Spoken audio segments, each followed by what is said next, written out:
Good morning, everyone. Today we are tackling one of the most urgent challenges in early childhood education and care, which is Australia's staffing crisis. This is not just a staffing issue, it's a deep systematic challenge that affects the quality of learning for children, the well being and retention for educators, and the ability of leaders to uphold the NQS and deliver on EYLF outcomes. When educator number drops, children miss out on the emotional support, empathy, and consistent relationships that foster their development. Educators become physically present but emotionally absent, rushing between their routines, documentation, and compliance. This unintentional emotional neglect is not a lack of care but a symptom of exhaustion. By the end of this session, you'll see how collaborative research informed and reflective leadership can help stabilize our workforce and restore high quality learning environments. So why staffing matters for every child? Almost every young child in Australia attends an early learning service. Stable relationships are the foundation for children's language, confidence, and emotional security. But in 2024, there were over 11,000 vacant roles, nearby double 2020 figures. When ratios are stretched, educators can't give children the time, patience, or empathy they deserve. Many describe feelings drained and constantly rushed, which diminishes the secure, respectful relationships expected under QA5. These pressures reduce educators' ability to respond sensitively, causing emotional disconnection not by the choice but by the circumstances.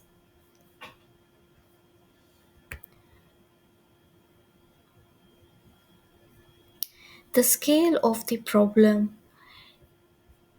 as you can see the pie chart, the different reasons is the low pay. Like the data is alarming. Like 1 in 3 educators plan to leave within a year.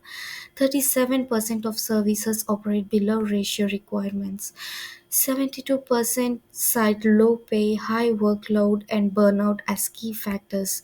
This creates a cycle: fewer staff, more stress, more resignations. Burnout doesn't just impact educators, it also affects the children's emotional safety and learning continuity. So how did we get here? From 2019, as we can see, the crisis has deep roots. It began before COVID-19, but it has worsened dramatically when the pandemic added stress, health risks, and unstable conditions. The government's workforce strategy 2022 to 2031 aimed to attract and retain educators through scholarships and professional pathways. Yet, shortages persist, indicating the need for stronger leadership at the service level. Why is it a risk to quality standards, lack of staff? We can see that the workforce shortages trigger a powerful ripple effect, like educator turnover weakens continuity with the children, disrupts curriculum planning, and leads to non-compliance with QA1, QA4, and QA7. Like from my own experience, I have seen educators struggling to maintain ratios while being overwhelmed by routines and documentation. They want to connect with children, but they are constantly rushing, managing hygiene, updating the children's routines, and maintaining the hygiene, safety, and hygiene. This leaves little time for teachable moments or genuine emotional connection with the children. They also experience missing their lunch breaks, experience fatigue, and feel unrecognized by the leadership. These conditions cause burnout and emotional strain. Educators' dedication is extraordinary, but without recognition, balance, or emotional support, morale collapses and children miss vital relational care. Here we can see from the theories like the leadership approaches to improve retention. The practical solutions are like the transformational leaderships build a shared purpose and a motivation. The distributed or the shared theory says that responsibility eases pressure. The servant leadership says that centers well-being and empathy. Instructional leadership ensures program quality. Adaptive leadership helps teams navigate uncertainty. These are the different leadership theories which we can see, and these theories are the blending of these approaches reflecting the EYLF collaborative and reflective principles can aim the best outcome to the service. The responsible leaders acknowledge effort, share duties fairly, and support educators both personally and professionally. They mentor, recognize the achievements, and advocate for well being, modeling empathy, trust, and fairness. When educators feel supported, they thrive,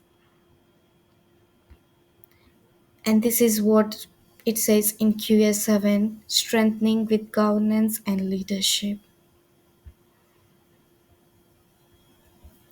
What are the research informed solutions? Evidence shows that effective solutions combine policy reform with leadership driven change. According to the United Workers Union, 48% of educators plan to leave within a year without wage increases. 85% report colleagues left due to burnout, and 94% says their well-being or safety was compromised by stress. These figures show burnout, not just pay, is a major factor driving turnover. Leaders can counter this by implementing mentoring programs, flexible rosters, and reflective feedback cycles. Acknowledging effort, celebrating milestones, and giving educators professional agency fosters retention and renewal. Alright, so the policy risks and the leadership duties are also one of the major thing as a leadership. Leadership is not just an optional thing, it's embedded in law and standards. For example, one regulation 168 requires policies on staffing to meet ratios and qualification needs. Leaders who apply reflective practices as guided by EYLF with version 2 can adapt to challenges and advocate for resources with evidence.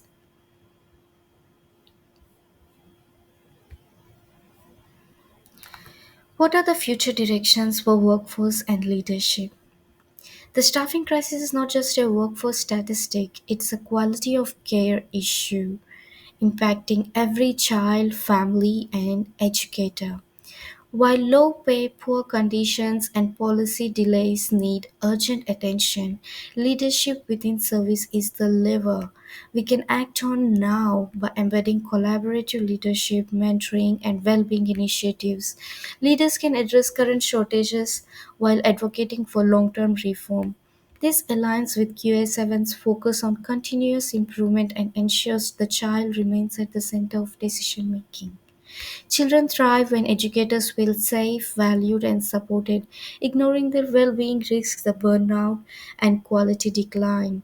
But when we invest in leadership, mentoring, and professional growth, we build sustainable improvement and stronger relationships with across the sector. Ultimately, leadership is the bridge between today's challenges and tomorrow's possibilities, ensuring every child experiences high quality emotional responsive early education. Thank you for engaging with this vital conversation and and for your commitment to shaping a stronger future together. Thank you. Here are the references that I have used for the staffing crisis workforce solutions. Thank you for today.